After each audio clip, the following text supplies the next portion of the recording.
नमस्कार।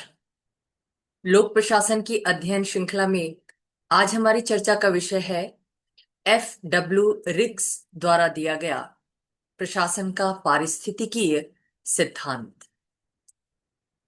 ये व्याख्यान दो भागों में विभाजित है। पहले भाग में परिचयात्मक रूप में रिक्स और उनके द्वारा प्रतिपादित फ्यूज सोसाइटी और डिफ्रेक्टेड सोसाइटी का कंसेप्ट दिया गया है, जबकि दूसरे भाग में स्पेशली प्रिज्मेटिक सोसाइटी और साला प्रशासन पर प्रकाश डाला गया है। तो आइए देखते हैं कि रिक्स द्वारा प्रतिपादित ये इकोलॉजिकल थ्योरी यानी पारिस्थितिकीय सिद्धांत क्या है। पहले ये जान लेते हैं कि रिक्स कौन थे। रिक्स 20वीं शताब्दी के सुप्रसिद्ध अमेरिकी राजवैज्ञानिक थे, लोक प्रशासन के विद्वान थे, जिनका जन्म मूल रूप से चीन में हुआ था और तुलनात्मक लोक प्रशासन के क्षेत्र में F.W. रिक्स एक स्टॉलवार्ट माने जाते हैं। यानी ये इस समूह के अध्यक्ष थे। अमेरिका में जो समूह गठित किया गया था, इस समूह का उद्देश्य था कि दुनिया भर के प्रशासन का तुलनात्मक अध्ययन किया जाए, और यह अध्ययन कार्य किया गया 1960 से 70 के दशक में इस तुलनात्मक प्रशासन समूह के द्वारा। विशेष रूप से रिक्स के अध्ययन का विषय विकासशील देशों का प्रशासन है, क्योंकि वो ये मानते हैं कि कोई भी प्रशासन जिसका हम अध्ययन करने जा रहे हैं वो उस समाज की, उस देश की सामाजिक, सांस्कृतिक, आर्थिक परिस्थितियों से प्रभावित होता है। ऐसी स्थिति में यूरोप और अमेरिका के प्रशासन का अध्ययन करके यदि हम कोई सिद्धांत तैयार करते हैं तो वो सिद्धांत पूरी दुनिया पर समान रूप से लागू नहीं हो सकता। लिहाजा विकासशील देशों के प्रशासन के बारे में कोई सिद्धांत बनाने के लिए उन देशों के प्रशासन का, उन देशों की सामाजिक, राजनीतिक, आर्थिक परिस्थितियों के संदर्भ में अध्ययन किया जाना चाहिए। ये रिक्स के सिद्धांत की मूल थीसिस है, मूल कंसेप्ट है, जिसका प्रकाशन उनकी महत्वपूर्ण पुस्तक administration in developing countries the theory of prismatic society, जो 1964 में प्रकाशित हुई थी, इसमें किया गया था। इसी बेसिक मान्यता के आधार पर, मूल मान्यता के आधार पर कि किसी भी देश का प्रशासन उस देश की सामाजिक, राजनीतिक, आर्थिक परिस्थितियों का परिणाम होता है, उन्होंने पारिस्थितिकीय दृष्टिकोण का विकास किया। हालांकि ऐसा नहीं है कि सबसे पहले रिक्स ने ही लोक प्रशासन के क्षेत्र में इस सिद्धांत के दृष्टिकोण की शुरुआत की। उनसे पहले John M Gaus, Robert A Dahl और रॉबर्ट मर्टन जैसे कई विद्वानों ने इसका अध्ययन किया था, लेकिन सबसे ज्यादा व्यवस्थित रूप से और विस्तार से विकासशील देशों के संदर्भ में इस सिद्धांत का अध्ययन और प्रस्तुतिकरण रिक्स के द्वारा किया गया। इसीलिए रिक्स के साथ ही इस दृष्टिकोण को जोड़ा जाता है, और ये सिद्धांत इतना लोकप्रिय हुआ कि विकासशील देशों के अध्ययन ये बताते हैं कि इन देशों में जो लोक सेवा के लिए कॉम्पिटिटिव एग्जाम्स होते हैं, प्रतियोगी परीक्षाएं होती हैं, उनमें सबसे ज्यादा पूछे जाने वाले प्रश्नों में रिग्स का पारिस्थितिकी मॉडल है, जो उनकी लोकप्रियता का सहज प्रमाण है। तो अब देखते हैं कि पारिस्थितिकीय सिद्धांत है क्या। क्या कहता है ये सिद्धांत? ये सिद्धांत ये कहता है कि पर्यावरण और प्रशासन का घनिष्ठ संबंध होता है। यानी किसी भी देश का प्रशासन वैक्यूम में, शून्य में कार्य नहीं करता। प्रशासक भी उसी समाज का हिस्सा होते हैं जिस समाज के लिए वो प्रशासन का कार्य करते हैं।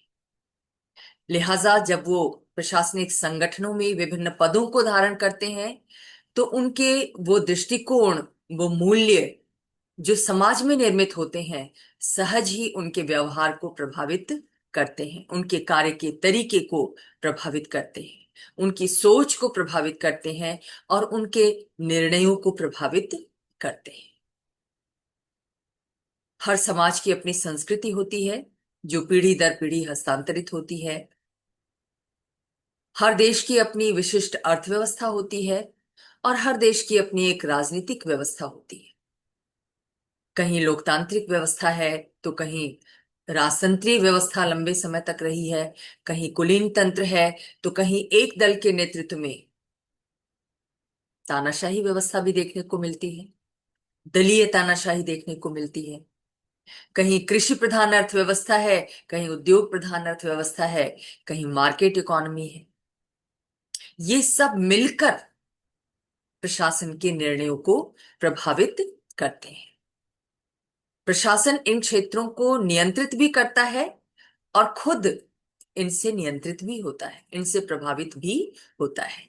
यानी प्रशासन और सामाजिक, सांस्कृतिक, आर्थिक, राजनीतिक पर्यावरण की आपस में लेन देन चलती रहती है। प्रशासक उसी पर्यावरण से आते हैं और उसी पर्यावरण को कानूनों और निर्णयों के रूप में अपने आउटपुट प्रदान करते हैं। ये पारस्परिकता प्रशासन के हर निर्णय में दृष्टिगोचर होती है।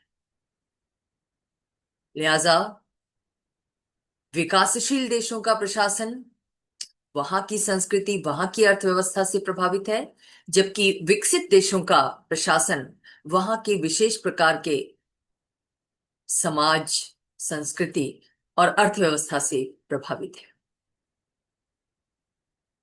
इसीलिए रिक्स ये मानते हैं कि पारिस्थितिकी भिन्नता होने के कारण, सामाजिक, राजनीतिक, आर्थिक वातावरण भिन्न होने के कारण सभी देशों के प्रशासन में भी भिन्नता पाई जाती है। यानी सभी देशों का प्रशासन, यद्यपि लोक प्रशासन है, लेकिन वो एक जैसा इसलिए नहीं है क्योंकि किन्हीं भी दो देशों का समाज, संस्कृति, अर्थव्यवस्था एक जैसी नहीं है, बिल्कुल एक जैसी नहीं है। प्रशासनिक पर्यावरण के तत्व क्या है, ये देख लेते हैं। रिक्स ने जैसा कहा कि एक प्रशासन कई प्रकार के पर्यावरण के से घिरा होता है और उसके इर्द गिर्द ही उसके क्रियाकलाप चलते हैं, वो उनसे प्रभावित होता है। तो ऐसे पर्यावरणीय तत्व हैं उस देश की सामाजिक संरचना, समाज कैसा है, विकसित है या पारंपरिक है, वर्ग संरचना पर आधारित है या जातीय संरचना पर आधारित है, प्रजाति का बोलबाला है, रंग का बोलबाला है या खुला समाज है, वर्ग संरचना है। अर्थव्यवस्था कैसी है, इस पर भी डिपेंड करता है वहां की प्रशासन व्यवस्था। अर्थव्यवस्था के कई रूप दुनिया में देखने को मिलते हैं। पारंपरिक रूप से आर्थिक व्यवस्था कृषि पर आधारित रही, फिर उद्योग आधारित व्यवस्था आई और आजकल मार्केट इकोनॉमी चल रही है। बीच में कई देशों ने मिक्स्ड इकोनॉमी भी अपने यहाँ अपनाई, जैसे भारत में ये अपनाई गई। कुछ अर्थव्यवस्था के कुछ क्षेत्र समाजवादी विचारधारा से प्रभावित रहे तो कुछ क्षेत्रों में पूंजीगत व्यवस्था को अपनाया गया, यानी पूंजीवाद के गुणों को अपनाया गया। निजी क्षेत्रों में, निजी हाथों में वो उद्योग सौंपे गए संचालन के लिए। राजनीतिक व्यवस्था भी भिन्न भिन्न रही है विभिन्न देशों में। आज भी हम दुनिया के तमाम देशों में देखते हैं कि वहां की राजनीतिक व्यवस्था का स्वरूप अलग अलग है। हालांकि सामान्य रूप से हम ये कहते हैं कि आज लोकतंत्र का युग है, आधुनिक राजनीतिक व्यवस्था लोकतांत्रिक राजनीतिक व्यवस्था है। लेकिन ये लोकतंत्र भी अलग अलग देशों में अलग अलग ढंग से विकसित हुआ है। लोकतंत्र के भी कई रूप हमें देखने को मिलते हैं। हर देश के सांस्कृतिक मूल्य अलग अलग होते हैं और परंपराएं और रीति रिवाज ये भी पर्यावरण का निर्माण करती है। और इन सब से प्रभावित होता है किसी देश का प्रशासन या किसी देश की प्रशासनिक संरचना, प्रशासनिक व्यवस्था। ब्रॉडली अगर हम विकसित और विकासशील देशों के प्रशासन की बात करें तो उनमें मुख्य अंतर हम ये देखते हैं कि जहां एक और विकसित देशों का प्रशासन अधिक व्यवस्थित है, अधिक पेशेवर है, अधिक प्रशिक्षण के माध्यम से उनकी कुशलता को बढ़ाने पर जोर दिया जाता है प्रशासकों की, तो वहीं विकासशील देशों में प्रशासन से जुड़ी समस्याएं अधिक हैं। प्रशासन में लोगों की भागीदारी कम होती है, प्रशासन और आम जनता के बीच दूरी ज्यादा देखने को मिलती है, और कहीं ना कहीं प्रशासनिक उत्तरदायित्व की कमी दिखाई देती है। लेकिन समय समय पर जो सामाजिक परिवर्तन होते रहते हैं, उन परिवर्तनों का प्रभाव भी प्रशासन पर पड़ता है। ये भी एक तथ्य है। प्रशासन को सफल बनाने के लिए, व्यवस्था को सफल बनाने के लिए ये जरूरी है कि प्रशासन और समाज के बीच एक संतुलन बना रहे। यानी प्रशासन और समाज के बीच की दूरी, अलगाव, विरोधाभास बहुत ज्यादा नहीं होना चाहिए, अन्यथा दोनों की खींचतान होती रहेगी और कोई भी आउटपुट अच्छा नहीं आ पाएगा। निसंदेह प्रशासन समाज के लिए कार्य करता है, समाज की प्रगति के लिए कार्य करता है। इसलिए जरूरी है कि समाज की भी सहभागिता प्रशासन में हो और प्रशासन सामाजिक मूल्यों को समाज के लोगों की जरूरतों के संदर्भ में उत्तरदायित्वपूर्ण ढंग से पूर्ण करने का प्रयास करें। तो ये था विकसित और विकासशील देशों का प्रशासन, क्या अंतर है उसमें। अब हम देखते हैं कि रिक्स ने जो पारिस्थितिकीय मॉडल डेवलप किया प्रशासन का, लोक प्रशासन का, उसमें किस तरह के समाज की कल्पना की गई। पहले ही मैं ये बता चुकी हूं कि रिक्स के अध्ययन का या सिद्धांत का मुख्य केंद्र बिंदु विकासशील देश थे। उनको वहां के प्रशासन का अध्ययन करना था।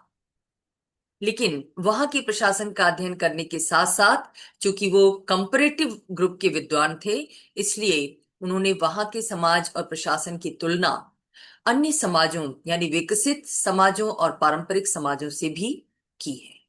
यानी प्रिज्मेटिक समाज को समझने के लिए, प्रिज्मेटिक प्रशासन को समझने के लिए, विकासशील प्रशासन को समझने के लिए पारंपरिक समाज को समझना भी जरूरी है, जिसको रिग्स ने फ्यूज्ड समाज का नाम दिया, फ्यूज सोसाइटी का नाम दिया।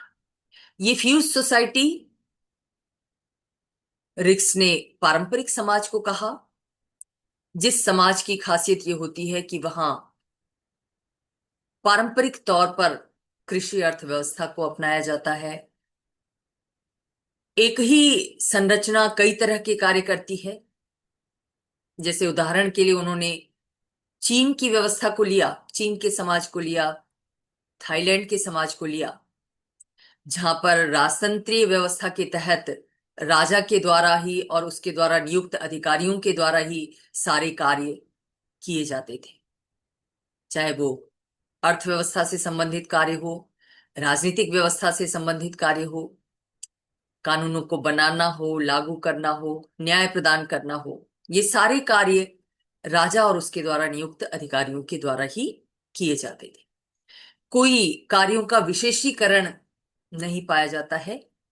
और ऐसे समाज में ये देखा गया कि जो प्रशासन है, जो राजनीतिक व्यवस्था है, उसका आम जनता से बहुत जुड़ाव नहीं है, बहुत सहभागिता नहीं है, एक दूरी दिखाई देती है।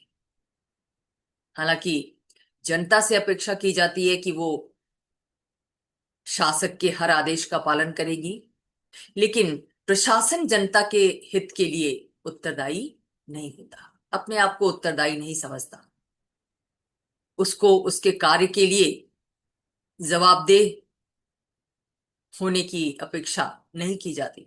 इन पारंपरिक समाजों में, फ्यूज सोसाइटी। तो कृषि प्रधान अर्थव्यवस्था, परंपरा पर आधारित, कार्यों का विशेषीकरण नहीं बल्कि एक ही संरचना के द्वारा कई सारे कार्य किए जाना, ये एक फ्यूज्ड यानी पारंपरिक समाज के उदाहरण। इसके जस्ट अपोजिट होती है प्रिज्मेटिक सोसाइटी के आगे की डिफ्रैक्टेड सोसाइटी। दूसरे शब्दों में ये विकसित समाज का उदाहरण है।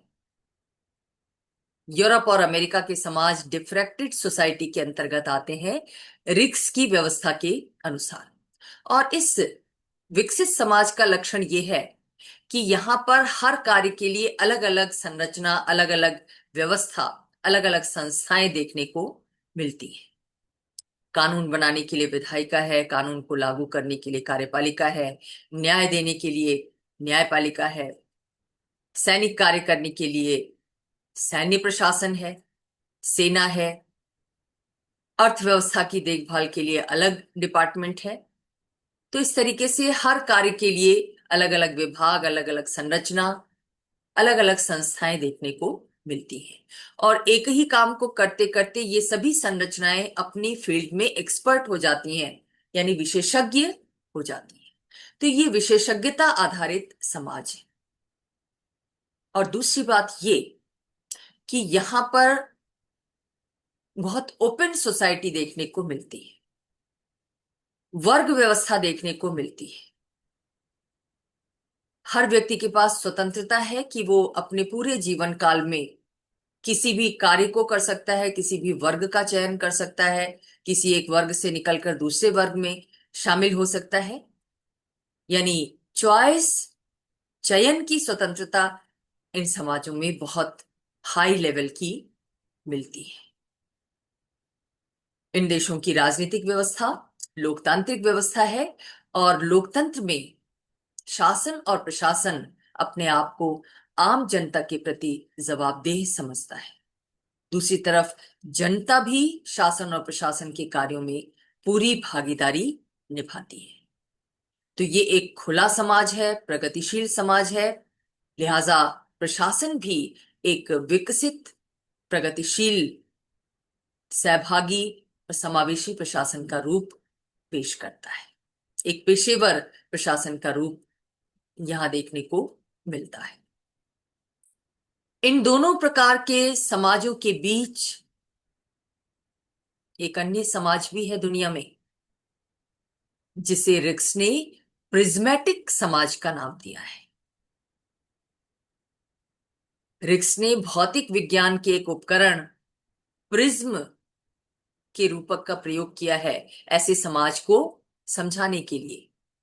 जैसे एक प्रिज्म एक पारदर्शी त्रिभुजाकार आयताकार वस्तु होती है जिसका प्रयोग प्रकाश को अपवर्तित करने के लिए किया जाता है, परिवर्तित करने के लिए किया जाता है। जैसे एक प्रिज्म सफेद प्रकाश को कई रंगों में प्रतिबिंबित करता है, वैसे ही एक प्रिज्मेटिक सोसाइटी एक साथ कई रूपों को रिफ्लेक्ट करती है। समाज, राजनीति, अर्थव्यवस्था, इन सब में मौजूद विभिन्न तत्वों को एक साथ रिफ्लेक्ट किया जाता है और ये रिफ्लेक्शन प्रशासन के क्षेत्र में भी दिखाई देता है। तो विकासशील समाजों को प्रिज्मेटिक सोसाइटी का नाम दिया गया रिक्स के द्वारा। और तुलनात्मक लोक प्रशासन के तहत प्रिज्मेटिक सोसाइटी के कंसेप्ट को प्रेजेंट करने के लिए रिक्स ने फ्यूज्ड सोसाइटी यानी पारंपरिक समाज और विकसित समाज यानी डिफ्रैक्टेड सोसाइटी का भी उदाहरण प्रस्तुत किया है। अब अगले भाग में देखेंगे कि प्रिज्मेटिक मॉडल क्या है जो रिक्स के द्वारा प्रस्तुत किया गया, साल प्रशासन क्या है, कलेक्ट्स क्या है, प्रिज्मेटिक समाज की क्या विशेषताएं हैं और प्रिज्मेटिक समाज में काम करने वाले प्रशासन की क्या विशेषताएं हैं, इन्हें अगले व्याख्यान में देखेंगे। धन्यवाद।